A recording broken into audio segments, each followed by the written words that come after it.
Y antes de cantar el segundo himno, vamos a tener lectura de la palabra del Señor en el libro de Romanos que estamos considerando,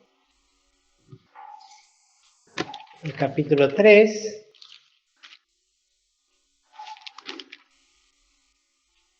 Y vamos a leer desde el 27 hasta el 30.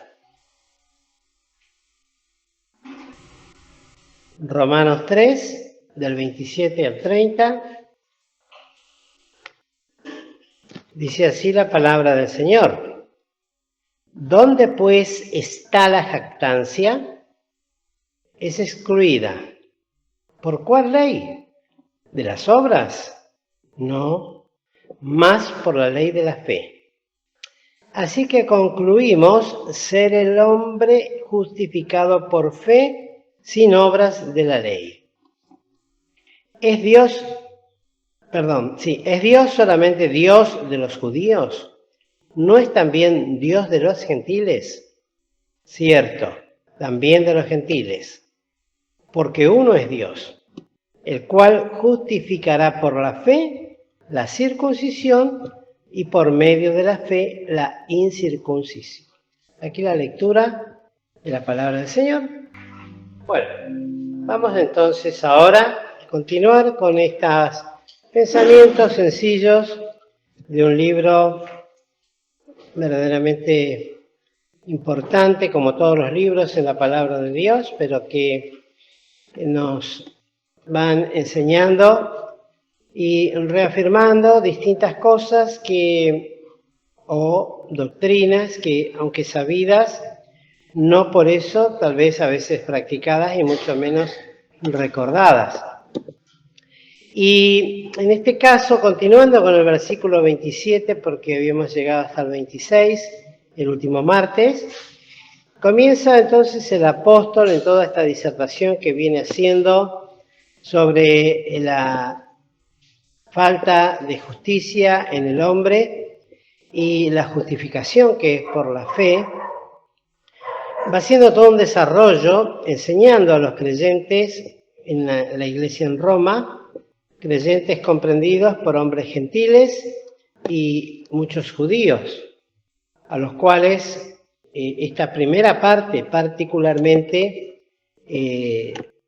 va dirigida. Evidentemente los judíos siempre en todos los lugares donde estuvieron trajeron sus problemas debido a aquellas cosas que traían inculcada y hasta podríamos decir grabada en fuego en su sangre, de toda una tradición, de toda una historia milenaria, y ahora en esta nueva posición que era en Cristo Jesús, tenían muchas cosas todavía de las cuales tenían que ser lavados, limpiados, y tenía que ser por comprensión de las Escrituras, por buen entendimiento, no por fuerza ni por violencia, sino que tenían que comprenderlo, y esto a la luz de las Sagradas Escrituras y de la predicación del Evangelio, porque a su vez eso tenía que quedar plasmado como enseñanza para la historia de la Iglesia que se estaba empezando a escribir y a desarrollar. Entonces, todos los escritos apostólicos, ya sea de Pablo, de Pedro, de Juan y los evangelios, como dijeron hace poco en alguna de las reuniones, tenían este propósito: establecer los fundamentos sobre los cuales habría de ser edificada la Iglesia de Jesucristo. Y entre una de ellas era esta, algo que hasta el día de hoy sigue afectando, y yo diría en gran manera, y mucho más de lo que nosotros hasta podemos imaginarnos, lo que hace a querer establecer la ley o el judaísmo, o cierta acercamiento a esto, pensando que de esta manera hay mayor justificación o mayor santidad, o se perfecciona el Evangelio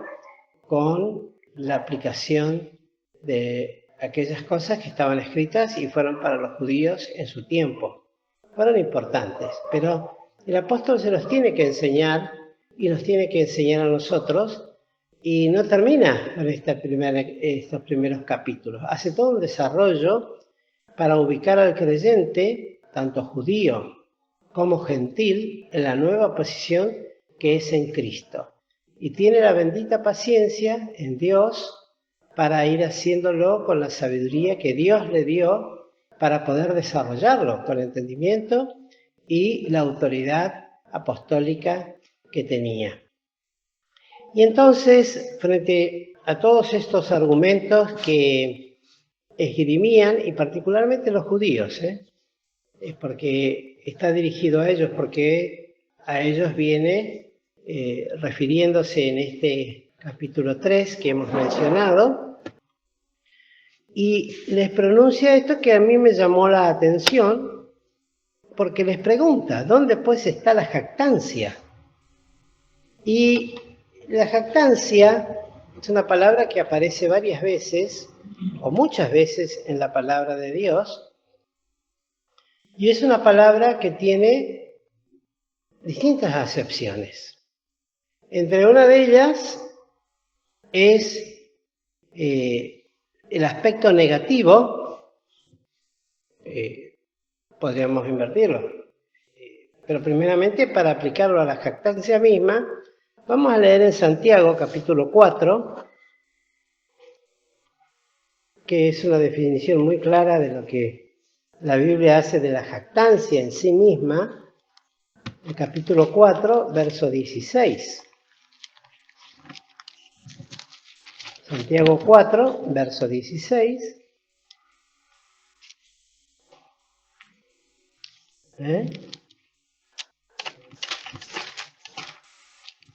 Santiago, creo que me cuesta oír. Bueno, 4:16 dice así: y está hablando contra aquellos que disponen de sus vidas como quieren, vamos a tal lado, compraremos, etcétera, etcétera. Pero dentro de ese contexto, el apóstol, Santiago, y también lo notable es que esta carta, recordemos que fue estudiada en un campamento y estaba dirigida al pueblo judío.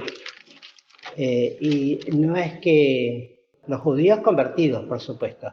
Y no quiere decir que queda circunscrito solamente para aquel tiempo, a los creyentes judíos de aquel tiempo, sino que está incluido dentro del canon del Nuevo Testamento y por lo tanto también es válido absolutamente en igualdad con lo que fue para los judíos de aquel momento y los creyentes de aquel momento. Y fíjense lo que dice en el 4:16. Mas ahora os jactáis en vuestras soberbias. O sea, la jactancia de todas estas cosas sobre algo que es la soberbia. Y bien sabemos que Dios da gracia a los humildes y resiste a los soberbios. Y luego dice, toda jactancia semejante a lo que antes había desarrollado es mala. Quiere decir que está esta jactancia que cuando la rodea un contexto o un desarrollo de este carácter es mala. Esta jactancia es mala. Pero también jactancia quiere decir, se traduce en la Biblia, y para que tengamos una idea, el diccionario bíblico, cuando se refiere a jactancia, dice, es el tipo de habla con soberbia que provoca pendencias y que es causa de irritación para otros. Y yo me ubicaba entonces en el lugar de los hermanos en Roma. Al escuchar a los hermanos judíos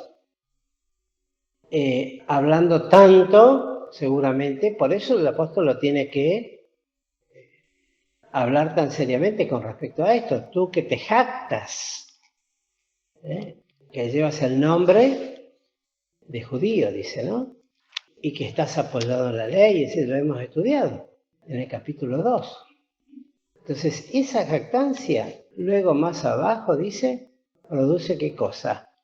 Nada más y nada menos, si vamos ahí a Romanos, esa jactancia, que no está basada sino en la soberbia, dice, tú que te jactas en la ley, con infracción de la ley, deshonras a Dios. Quiere decir que esta jactancia que el apóstol Pablo viene hablando y que dice ahí en el capítulo 3, lo menciona de esta manera, diciendo, ¿dónde pues está la jactancia? ¿Sobre qué ellos pueden llegar a sentirse de alguna manera soberbios? Si con todo lo que hacían realmente lo que era nada más y nada menos hacer infracción a la ley y deshonrar el nombre de Dios y que el nombre de Dios sea blasfemado. Fíjense también en 1 Corintios, el capítulo 5, el verso 6.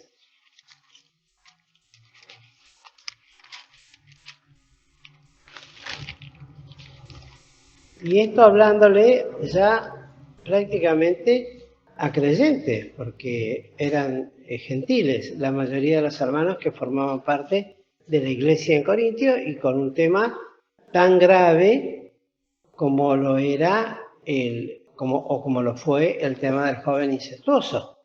Les dice en el versículo 6, ¿no es buena vuestra jactancia? Se jactaban de muchas cosas, pero que en realidad no habían obrado como tenían que obrar con este joven, y entonces el apóstol es el que tiene que obrar y sentenciarlo nada más y nada menos que a las manos de Satanás. Y fíjense que dice, ¿no sabéis que un poco de levadura leuda toda la masa? Lo compara nada más y nada menos con un pecado tan grave como ese, el de la jactancia. De este tipo de habla, de este tipo de proceder entre los hermanos. Y ellos estaban entre los judíos y entre los gentiles. Y los gentiles tenían que sufrir estas cosas y, ser guiados por los apóstoles o por los pastores que ahora los guiaban en el camino de la gracia, ya no en el de la ley.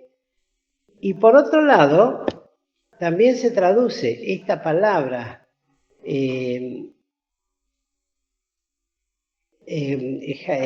jactancia como gloria o como gloriarse. Y hay una definición muy clara, por eso digo, qué distintas que es una cosa y otra. Fíjense en 2 Corintios, porque fue el versículo que más me pareció clarificador con respecto a esto. Hay muchísimos textos que hablan de la gloria y el apóstol Pablo lo menciona muchas veces como una experiencia personal de él, lo cual no era un pecado, porque si dice, si toda jactancia semejante es mala, entonces imagínense, uno podría decir, bueno, cada vez que el apóstol Pablo decía, me gloriaré en esto, o vosotros sois mi gloria, pero fíjense en 2 Corintios, el capítulo 1, el versículo 12, miren qué lindo texto, porque está hablando de las consolaciones de Dios en medio de las tribulaciones. Dice, porque nuestra gloria es esta. 2 puntos. Entonces, esos 2 puntos recuerden siempre que lo que hacen esos 2 puntos desde el punto de vista sintáctico, gramatical, es entender que lo que va a decir después es lo que está encerrado dentro de esa frase, como una aclaración que se va a hacer. Bueno, esta es la aclaración que hace. Esta es nuestra gloria. El testimonio de nuestra conciencia, hablando de sí mismo, que con simplicidad y sinceridad de Dios, simplicidad y sinceridad de Dios, no con sabiduría carnal, mas con la gracia de Dios, hemos conversado en el mundo y muy más con vosotros. Bien podía decir Santiago, siempre digo apóstol, pero no el apóstol. Santiago, semejante jactancia siempre es mala. Siempre es mala. Cuando se habla en primera persona, desde el punto de vista de soberbio, orgulloso, independiente de Dios, yo haré, yo diré, yo iré a tal lado, yo compraré, yo venderé. Esa soberbia para un creyente es absolutamente mala. Y esa jactancia, ¿no? A veces lamentablemente lo escuchamos, en creyentes que cuentan sus experiencias de éxito, de haber logrado esto, de haber logrado, y no está Dios en el asunto, ¿no? Lamentablemente es una jactancia basada en soberbia. Después tal vez la quieren encomendar en las manos del Señor, pero está el peligro, está ese peligro. Bueno, eso solamente como enseñanza. Fíjense qué linda la experiencia del apóstol Pablo, que significa lo mismo, esa gloria, pero las características de la manera como se había conducido. Y siempre de Dios, dice, de Dios. Esto es algo maravilloso y muy importante. Simplicidad y sinceridad de Dios. O sea, el carácter de Cristo en sus vidas, la obra de Dios presente con ellos, no con sabiduría carnal, que pueden leer ahí en Santiago, de lo que habla de la sabiduría que es de la carne, y la sabiduría que es de la celestial, la que desciende del cielo, no con sabiduría carnal, más con la gracia de Dios. Cada una de estas cosas también sería motivo de profundización, de estudio y de aprendizaje de carácter. Hemos conversado en el mundo. Conversar entendemos que es la manera de andar, de moverse, de hablar, de vivir, de testimoniar en su vida personal de la obra del Evangelio en su propia vida. Y eso lo hacían con ellos. Y muy más con vosotros. Si lo hacían con el mundo, ya eso solo daba testimonio a las conciencias de ellos de que tenían de qué gloriarse. Y en 1 Corintios 15, fíjense lo que dice en el 15:31. Sí, dice, por la gloria que es en orden a vosotros, tengo en Cristo Jesús, Señor nuestro, cada día muero. En ese orden en el cual Dios le había dado un ministerio para cumplir con los creyentes de Corinto, un orden de carácter espiritual, no solamente habla de recibió la orden de hacer algo, sino de una actitud a tomar con ellos por cuanto era su gloria, que con humildad ellos podían y van a dar cuenta el día de Jesucristo delante del trono de la gracia y van a tener gloria de parte de Dios, porque lo hicieron con simplicidad, con sinceridad, con humildad, con temor de Dios, con mucho sacrificio, y con esto cada día muero. Así lo decía, ¿no? En Gálatas 2:20.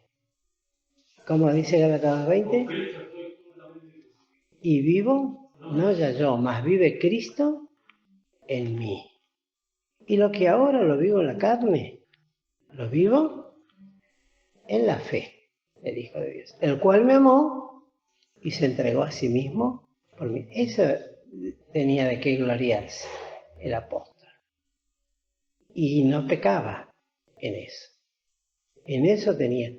Es, como decía Alfredo, es difícil comprenderlo y mucho más difícil explicarlo.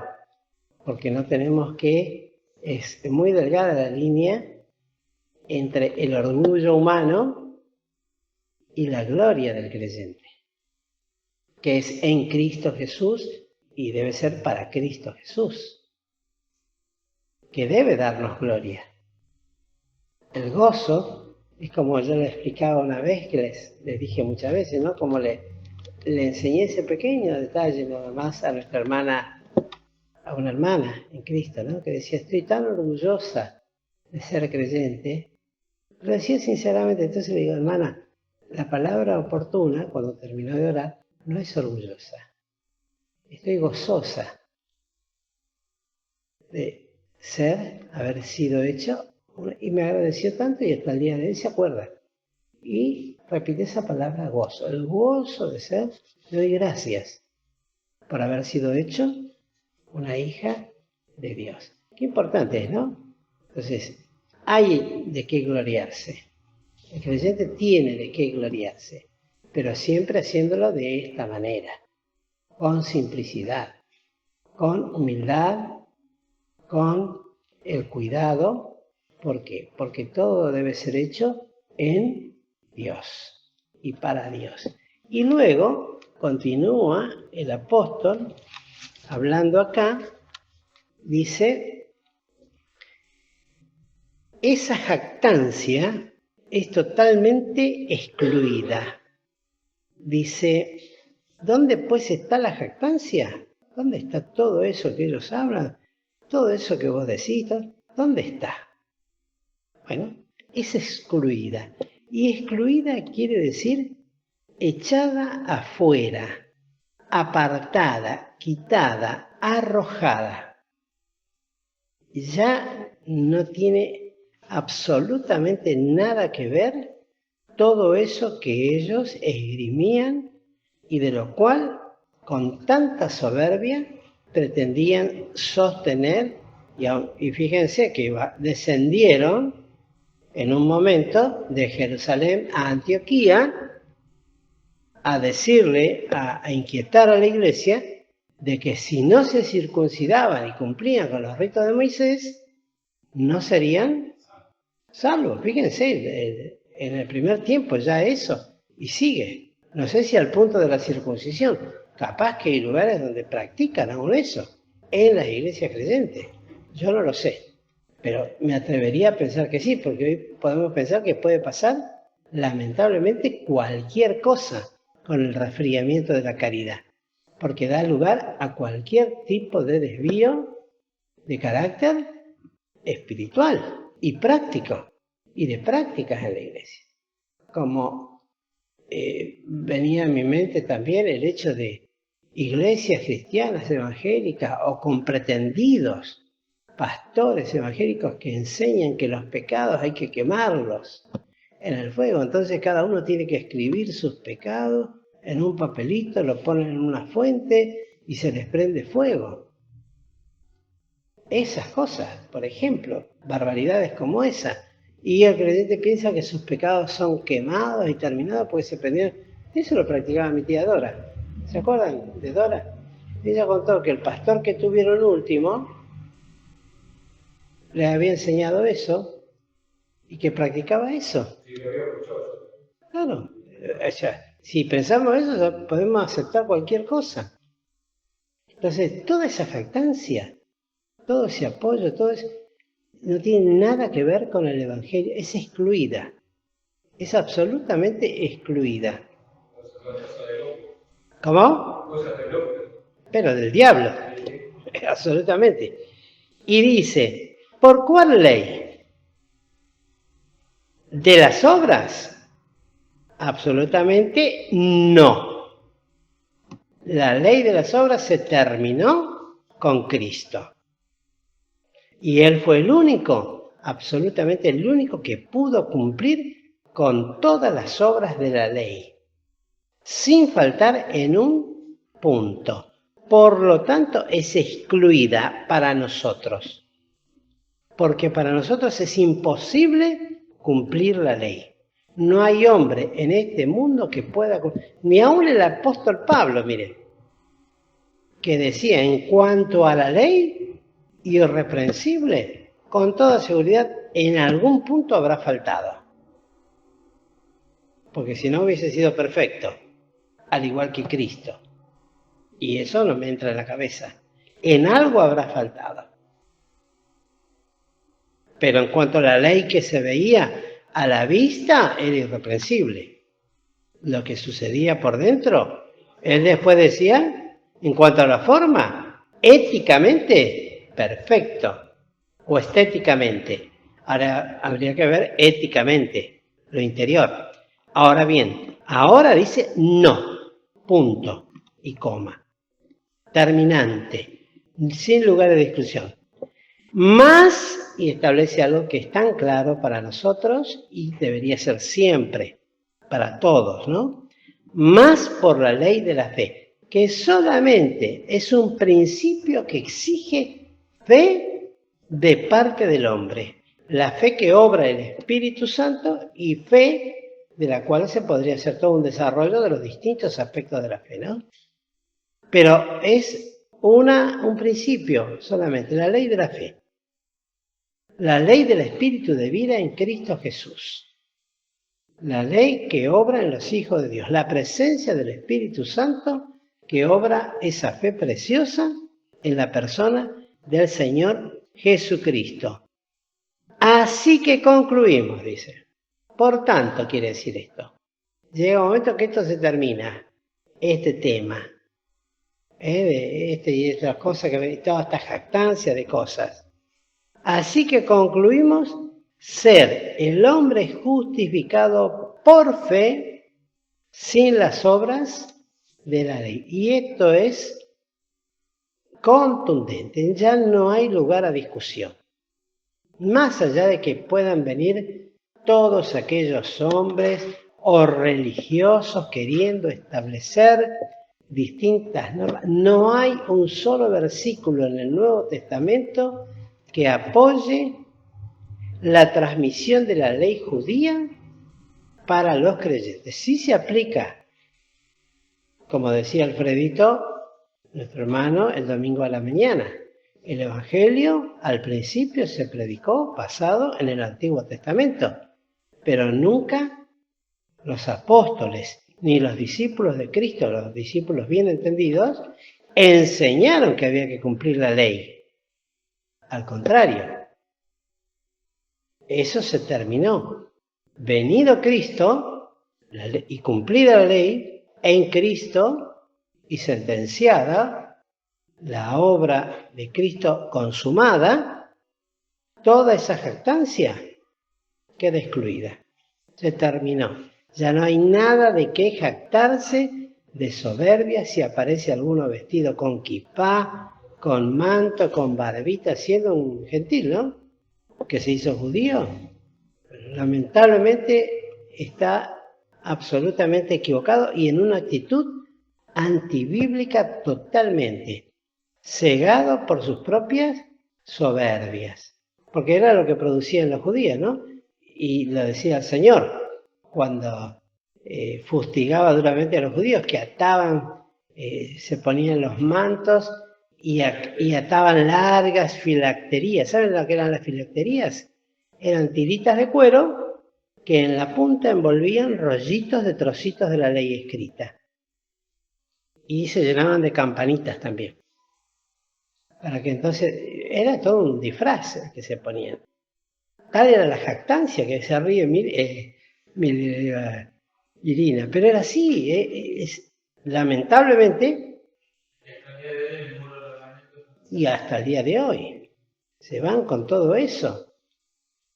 Siguen engañados, por supuesto, y enceguecidos, y ensoverdecidos.